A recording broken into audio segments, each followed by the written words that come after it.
Ang bayan mong pinili, hinirang mong itatag, isang liping buhay sa pagpapahayag ng iyong salita.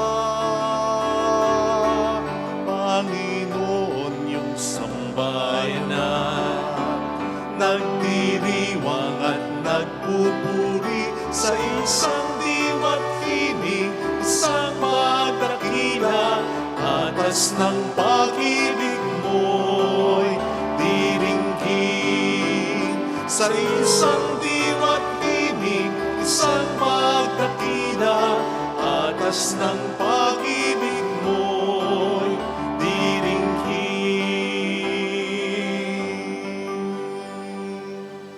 In the name of the Father, and of the Son, and of the Holy Spirit. Amen. Peace be with you. And with your spirit. Brothers and sisters, as we prepare to celebrate the sacred mysteries, let us call to mind our sins and ask the Lord for pardon and strength. Lord Jesus, you came to reconcile us to one another and to the Father. Lord, have mercy. Lord, have mercy.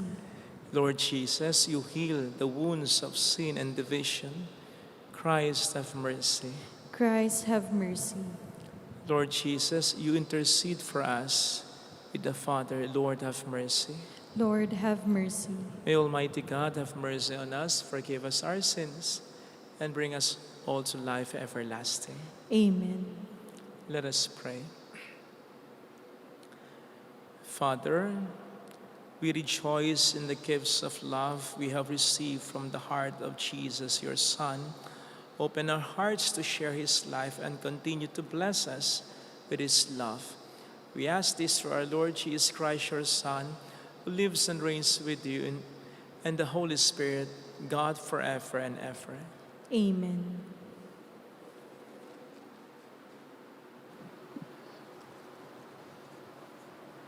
A reading from the first letter of Paul to the Corinthians. Brothers and sisters, thus should one regard us as servants of Christ and stewards of my mysteries of God.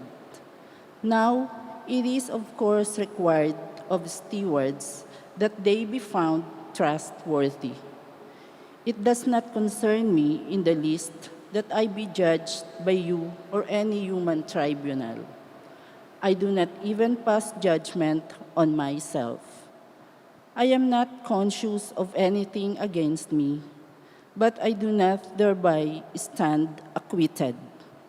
The one who judges me is the Lord. Therefore, do not make any judgment before the appointed time until the Lord comes. For he will bring the light what is hidden in darkness, and he will manifest the motives of our hearts, and then everyone will receive praise from God. The word of the Lord. Thanks be to God. The salvation of the just comes from the Lord. The salvation of the just comes from the Lord. Trust in the Lord and do good, that you may dwell in the land and enjoy security. Take delight in the Lord, and he will grant you your heart's request. The salvation of the just comes from the Lord. Commit to the Lord your way, trust in him, and he will act. He will make justice dawn for you like the light. Bright as the noonday shall be your vindication. The salvation of the just comes from the Lord. Turn from evil and do good, that you may abide forever. For the Lord loves what is right and forsakes not his faithful ones. Criminals are destroyed, and the posterity of the wicked is cut off. The salvation of the just comes from the Lord. The salvation of the just is from the Lord. He is their refuge in time of distress. And the Lord helps them and delivers them. He delivers them from the wicked and saves them, because they take refuge in him. The salvation of the just comes from the Lord.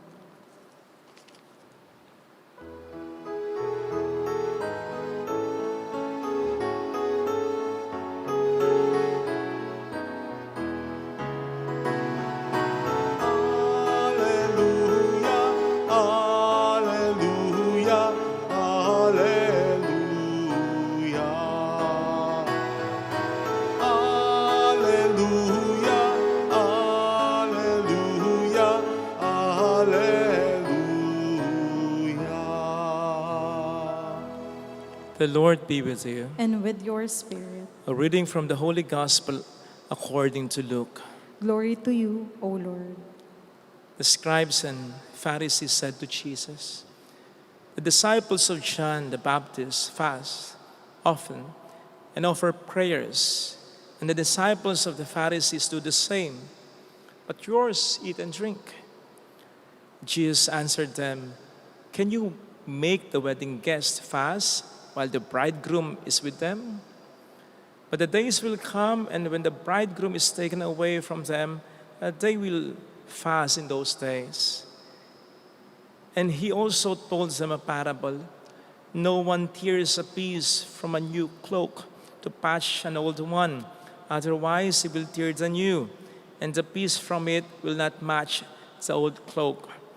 Likewise, no one pours new wine into old wineskins. Otherwise, the new wine will burst the skins, and it will be spilled, and the skins will be ruined. Rather, new wine must be poured into fresh wineskins. And no one who has been drinking old wine desires new, for he says, the old is good." Sisters and brothers, the Gospel of the Lord. Praise to you, Lord Jesus Christ. Welcome po sa Our Lady of Lassel at Quasay Parish, kung saan ayos lang umiyak. Sasamahan tayo ng mahal na ina sa pag-iyak at sa pagdarasal upang maging maayos ang lahat. Ang atin pong mga pagbasa para sa araw na ito ay paalala sa atin na hindi tayo dapat nang huhusga ng kapwa natin. Sa ating first reading ay sinasabi ni St. Paul na wala siyang pakialam, husgahan man siya ninuman sapagkat ang Panginoon nga naman ang ating hukom. Ang Panginoon ang siyang huhusga sa atin pagdating ng panahon. Sa ating ebanghelyo naman ay narinig natin ang panghuhusga agad ng mga eskriba at pariseo sa mga disipulo ni Kristo na hindi raw nag-aayuno ang mga ito. Hinusgahan na nila agad ang mga alagad nang hindi muna nila alam o inaalam ang lahat. At yun po basically ang pinakadahilan kung bakit ang Panginoon lamang ang dapat nating maging hukom at kung bakit hindi tayo humuhusga dapat agad, sapagkat ang Panginoon lamang at hindi tayo ang siyang nakakaalam ng lahat. Kamakailan ay medyo minit ang ulo ko nang mai-report sa akin na may damage ang ilan sa mga statues ng apostles dyan sa labas ng simbahan natin. Maliit lang naman po yung mga sira, pero ang malaki ay nagsisimula din naman sa maliit. At di ko alam kung napansin po ninyo na medyo kakaiba yung mga statues ng apostles natin dito. Tulad po ng nakikita po ninyo, slide, pinaayos po talaga natin yung paggawa nito. May expression siya, may oras siya, may detalya siya, iba't iba yung kanyang mga itsura. Kaya nga po, may pirma pa yan sa bandang ibaba nung pangalan ng mga umukit niyan. Kaya naginit ang ulo ko nang malaman kong may sira. Lalo pat nang malaman ko na ang pangunahing sira ay mga daliri. 2 sa statues ang may sira, may bali sa daliri. Di po ba may pamanhiin na swerte daw yung mga yon? Eh sabi ko dun sa mga nag-ooperate ng CCTV natin, may CCTV tayo sa labas, hanapin nyo kang mabuti kung sino may kagawa niyan para swertehin talaga sa akin. In fact, nag-vlog pa po ako na ipopost ko sana sa page natin para mas mahuli yung salarin. Until kinontak ko yung may gawa niyan, si Maestro Willie Layog, at pinakita ko yung pictures ng mga damages. Alam niyo po, sabi niya sa akin, ganito, Father, i-retouch po namin. Tapos bigla niyang dinugtong rin sa PM niya, hayaan muna po natin, baka may iba pang pumutok. So ibig sabihin nun, normal lang pala yung mga damage na yun. Kasi nga, ulanin at arawin eh. So normal lang. Kaya pala, wala kaming makitang salarin sa CCTV. At kaya pala hindi ko pa na-post yung vlog sa page natin. Nagkamali pala ako ng paghusga ko. Nang husga agad ako, nag-conclude agad ako nang hindi ko muna inaalam ang totoo. Kaya mahalagang nag-iimbestiga muna, tatanong muna, nag-i-interview muna bago manghusga. Sa palagay ko, natuto naman ako kahit papaano kasi itong nakaraan lang, nagmisa naman po ako, death anniversary ng isang miyembro ng pamilya. So nagmisa kami sa sementeryo. Habang nagsisermon ako, yung kakilala kong isa sa harap ko mismo, yan lang 2, di pa lang siguro ang pagitan. Cellphone ang cellphone. Kaya kahit malamig ang panahon, napawisan ako. Kasi inis na inis ako. Ay, nagsisermon ko nagsiselfone To the point na pumikit na lang ako para hindi ako madistract. Hanggang sa tinapos ko na lang din yung sinasabi ko kasi distracted talaga ako. Nevertheless, inisip ko na lang yung natutunan ko po sa nauna kong naging karanasan na naikwento ko sa inyo. Huwag agad humusga nang hindi mo na inaalam ang totoo. Naisip ko, para hindi ako ganong mainis, baka importante yung kanyang ka-text, baka may problema sa negosyo, sa trabaho. Yun na lang ang iniisip ko kasi napakalaki ng temptation para sa akin to call her attention. Habang ako yung nagsisermon, mapapahiya lang. Besides, yun nga, hindi ko naman alam ang buong katotohanan. Pagkatapos ng misa, so okay na, nilapitan ko siya ng walang ganong nakakahalata, nakbayan ko. At sinabi ko sa kanya, Esther, may problema ka ba? Mukhang mahalaga yung tinetext mo kanina, may problema ba? Baka makatulong ako. Father, hindi. Wala po. Sorry po, na-distract pala kayo kasi ako po nga ang nagko-commentator, diba, sa inyo. Pinapractice ko po. Nire-recall ko po yung mga dapat na responses ko. Kita nyo na? Kaya pakisabi sa katabi, huwag agad humusga. Sa mga usap-usapan tungkol sa kung sino bang tao, chismisan, huwag humusga. Sa mga nakikita nating post sa social media, huwag agad humusga. Tama namang humusga, pero alamin muna natin ang totoo. At tama namang humusga, pero ang huhusgahan natin, yung kasalanan, yung mali na ginagawa o ginawa ng tao, hindi yung mismong tao. Sapagkat kapag ang hinusgahan na natin ay yung mismong tao, inaalisan na natin siya ng pagkakataon, pag-asa at tsansang magbago. Ilan na yung mga dating nakulong na lumaya na ang na-interview ko, nakausap ko. Ang nagsabing kahit malaya na sila sa kulungan, kahit nasa labas na sila, pakiramdam daw nila madalas nakakulong pa rin sila dahil sa mga mata ng kanilang kapwa na mapanghusga. Minsan, marinig pa nila, umababalitaan nila, huwag mo ekang tanggapin sa trabaho yan, ex-convict yan. Huwag mong kaibiganin yan, huwag mong sasagutin yan, huwag mong hayaang manlikaw sa iyan, lumayo ka diyan, ex-convict yan. Minsan, may nang nagsasabi pa na ang pinaka-ikinalulungkot nila, pati ang kanilang pamilya, particular na ang kanilang mga anak, nadadamay. Ninutukso raw na ex-convict ang tatay. Ang sabi nila, Father, ang hirap magbago. Hanggat may mapanghusgang mga tao, no wonder may iba sa kanila ang bumabalik sa dating buhay.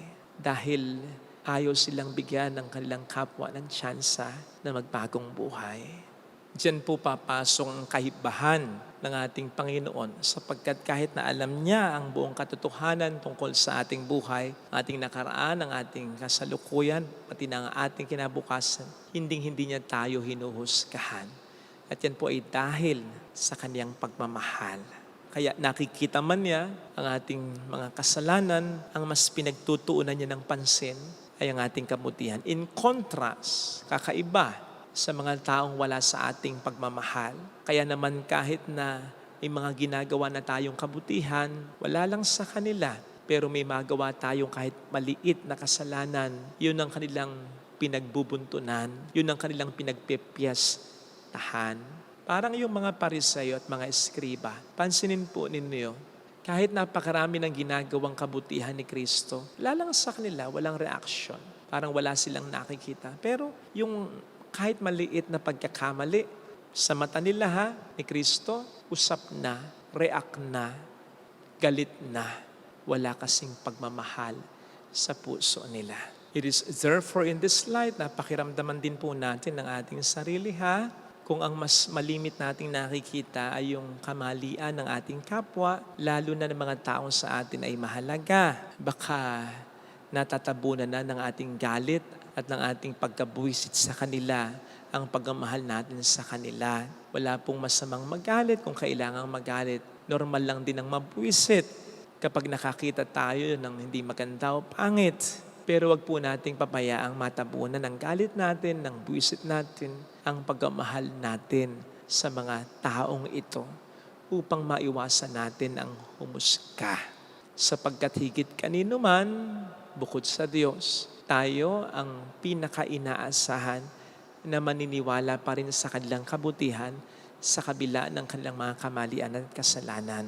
Kasi kapamilya natin yan, mahalaga pa rin sa atin yan, kadugo pa rin natin yan. Ito sanang hilingin nating biyaya sa ating banal na pagdiriwang. Lagay natin ang ating kanang kamay sa tapat ng ating puso.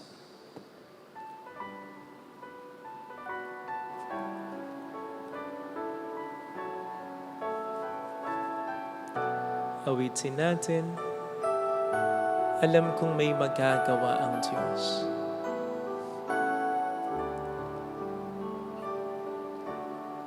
Alam kong may magagawa ang Diyos. Alam kong may magagawa ang Diyos. Alam kong may magagawa Walang imposible sa Kanya. Kung ako'y magtatapat, kung ako'y magtatapat sa Kanya'y maglilingkod. sa Kanya'y maglilingkod. Alam kong may magagawa ang Diyos. Hindi ako magtutuda. Magagawa ang Diyos. Alam kong di rin kinang Diyos ang samu ko, sapagkat mahal niya ako. Tingin ng Diyos ang samo ko.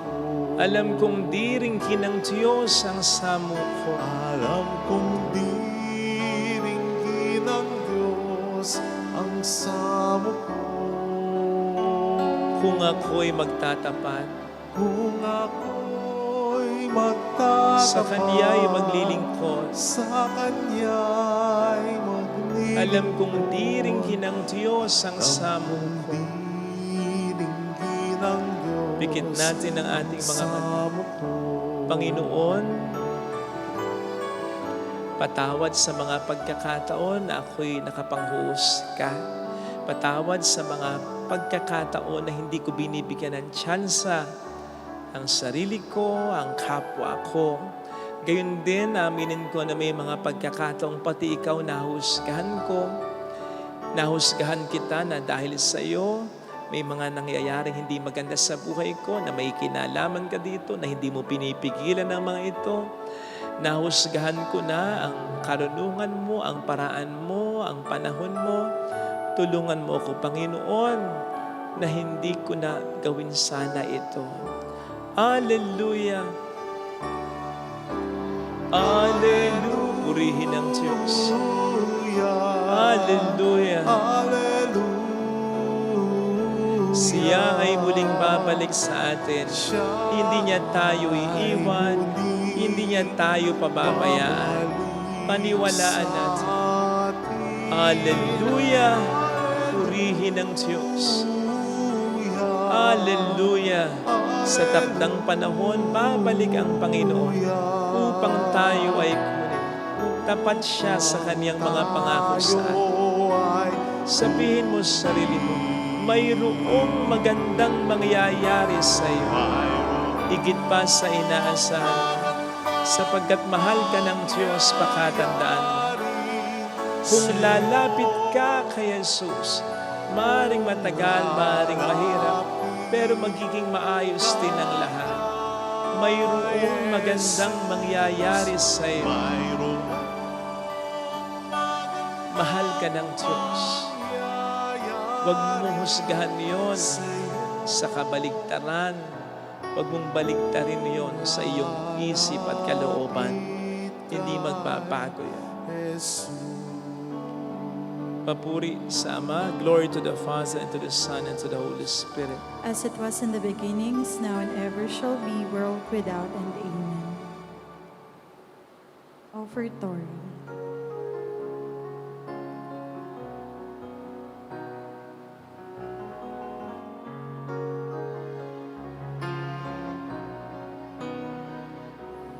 Tanggapin mo,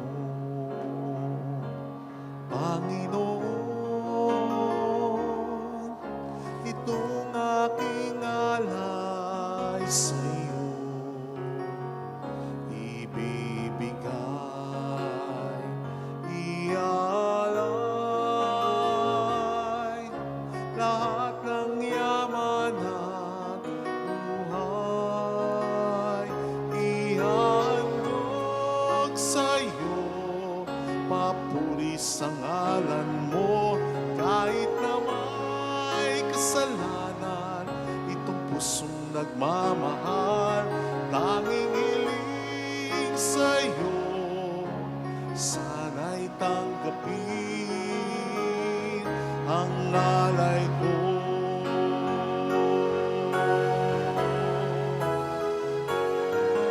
Ako ay tumatawag sa iyo, sana'y tanggapin, sana'y tanggapin, sana'y tanggapin ang alay ko.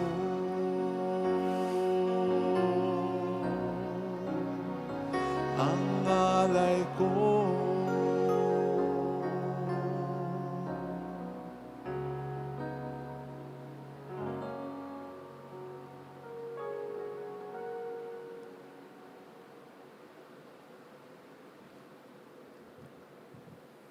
Pray, sisters and brothers, that our sacrifice may become acceptable to God, the loving Father. May the Lord accept the sacrifice at your hands for the praise and glory of his name, for our good and the good of all his holy church. May this sacred offering, O Lord, confer on us always the blessing of salvation, that what it celebrates in mystery it may accomplish in power through Christ our Lord. Amen. The Lord be with you. And with your spirit, Lift up your hearts. we lift them up to the Let Lord. us give thanks to the Lord our God. It is right and just. It is truly right and just, our duty and our salvation, always and everywhere to give you thanks. Lord, Holy Father, Almighty and eternal God, through Christ our Lord, raised up high on the cross, he gave himself up for us with a wonderful love and poured out blood and water from his pierced side, the wellspring of church sacraments, so that one offered to the open heart of the Savior, all might draw water joyfully from the springs of salvation. And so with all the angels and saints we praise you, as without end we acclaim. Holy, holy, holy, Lord God of hosts, heaven and earth are full of your glory. Hosanna in the highest. Blessed is he who comes in the name of the Lord. Hosanna in the highest.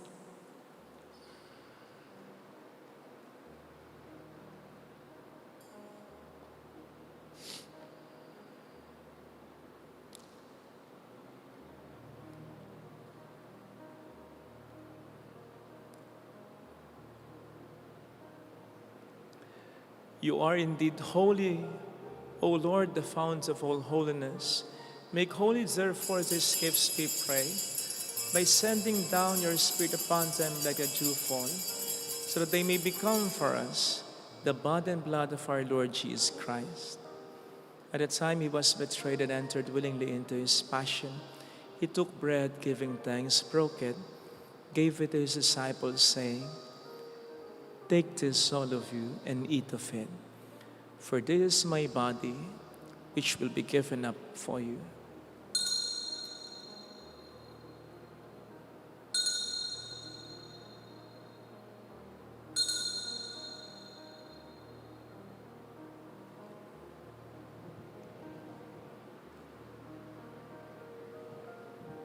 In a similar way, when supper was ended, he took the chalice and once more giving thanks, gave it to his disciples, saying, "Take this, all of you, and drink from it. For this is the chalice of my blood, the blood of the new and eternal covenant, which will be poured out for you and for many, for the forgiveness of sins. Do this in memory of me."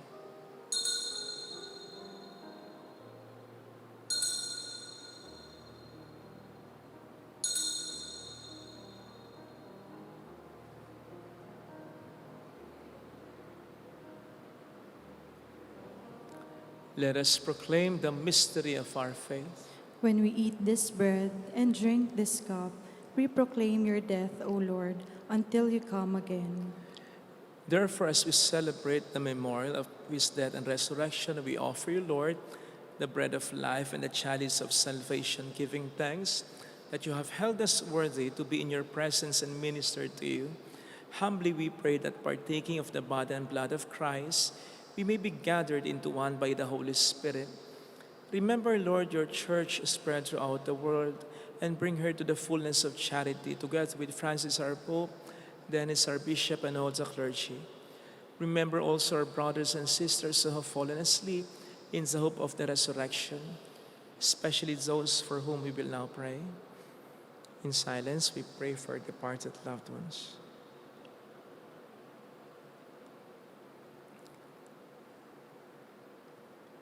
Welcome them into the light of your face, and all who have died in your mercy. Have mercy on us all, we pray, that with the Blessed Virgin Mary, Our Lady of Lazaret, Mother of God, Saint Joseph, our most chaste spouse, with all the blessed apostles and saints who have pleased you throughout the ages, we may merit to become co-heirs to eternal life, and may praise and glorify you through your Son, Jesus Christ. Through him and with him and in him, O God, Almighty Father, in the unity of the Holy Spirit, all glory and honor is yours forever and ever. Amen. Jesus taught us to call God our Father, and so you have the courage to say,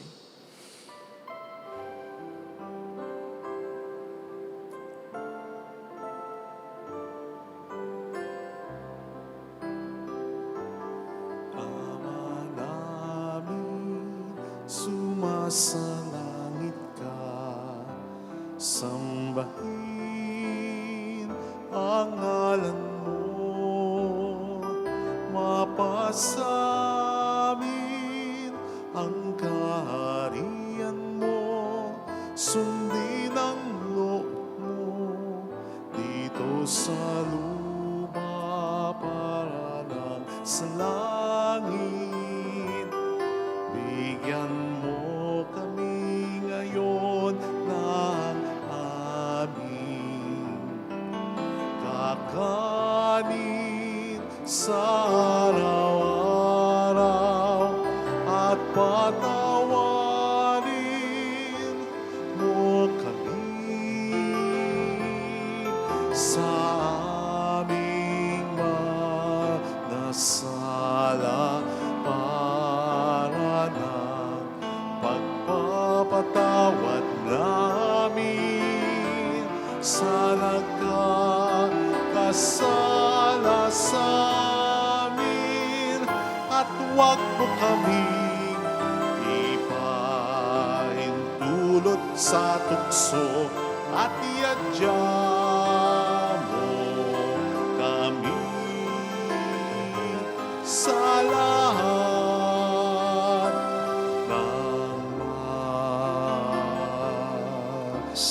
Ama. Deliver us, Lord, we pray, from every evil. Graciously grant peace in our days, that by the help of your mercy we may be always free from sin and safe from all distress, as we await the blessed hope in the coming of our Savior, Jesus Christ. For the kingdom, the power, and the glory are yours now and forever. Lord Jesus Christ, who said to your apostles, "Peace I leave you, my peace I give you," look not on our sins, but on the faith of your church, and graciously grant her peace and unity in accordance with your will, live and reign forever and ever. Amen. The peace of Jesus be with you always. And with your spirit. Let us offer one another the sign of God's peace. Peace. Lamb of God, you take away the sins of the world, have mercy on us. Lamb of God, you take away the sins of the world, have mercy on us. Lamb of God, you take away the sins of the world, grant us peace.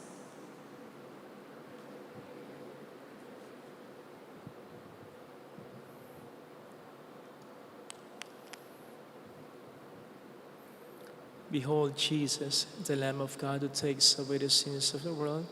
Happy are those invited to receive Him. Lord, I am not worthy that you should enter under my roof, but only say the word, and my soul shall be healed.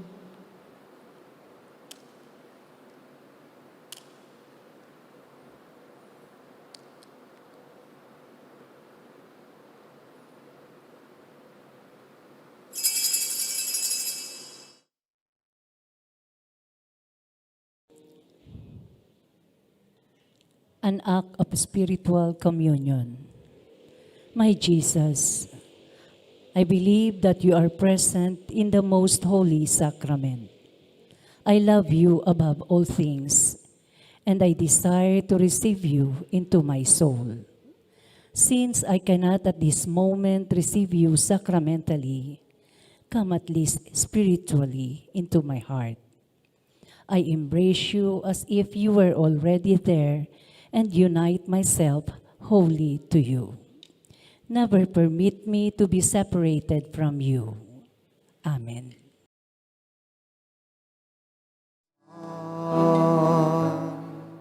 Tinawag mo kami, O Jesus, sa katawan mong bigay, at niyakap din namin ang pananagutan, mabuklod sa pagmamahalan.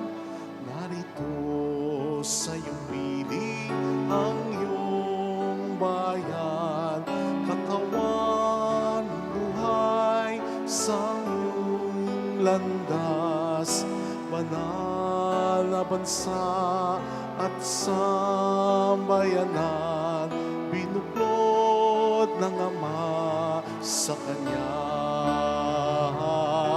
Narito sa iyong piling ang iyong bayan, katawan, buhay sa aming landas, banal na bansa at sambayanan, binuklod ng Ama sa Kanya. Binuklod ng Ama sa Kanya.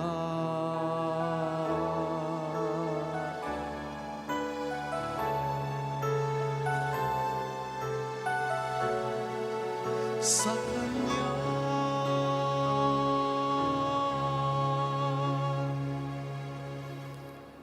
Let us pray.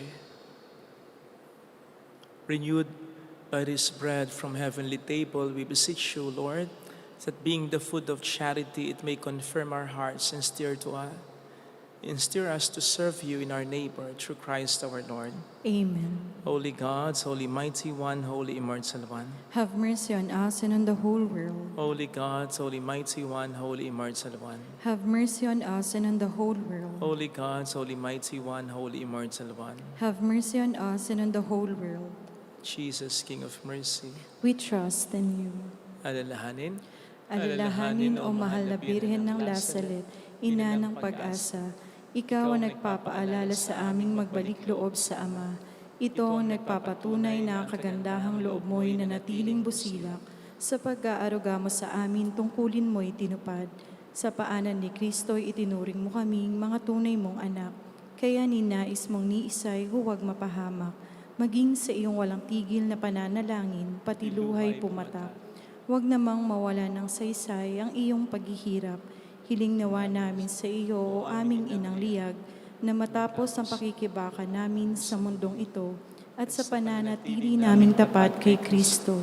Sa kapurihan mo'y makibahagi kaming ganap upang kung nasan ka ngayon ay maparoon din kaming lahat at ang kaganapan ng kalwalhatian ng Diyos Amay tuluyang matupad siya nawa. Mahal na Birhen ng Lazaret, tagapagkasundo ng mga makasalanan. Ipanalangin mong walang patid kaming mga dumudulog sa iyo. Maraming salamat po sa inyong pakikisa at sa laki niyong pagtulong.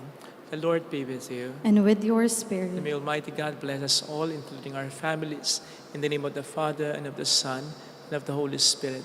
Amen. The Mass is ended. Go in the peace and love of Jesus Christ. Thanks be to God. Salamat din po.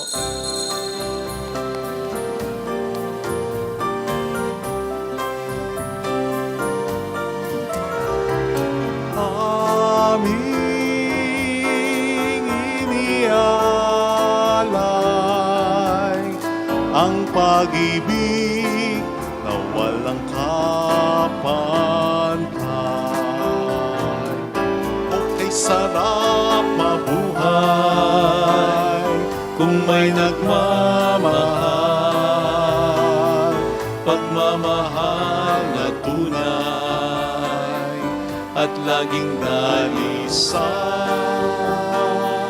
Ang Birhen kong umibig ay walang sintamis,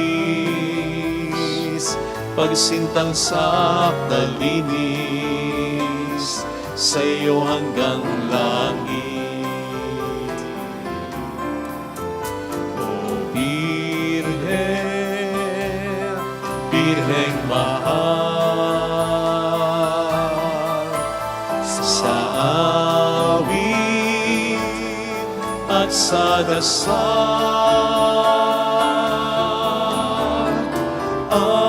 aming iniaalay ang pag-ibig na walang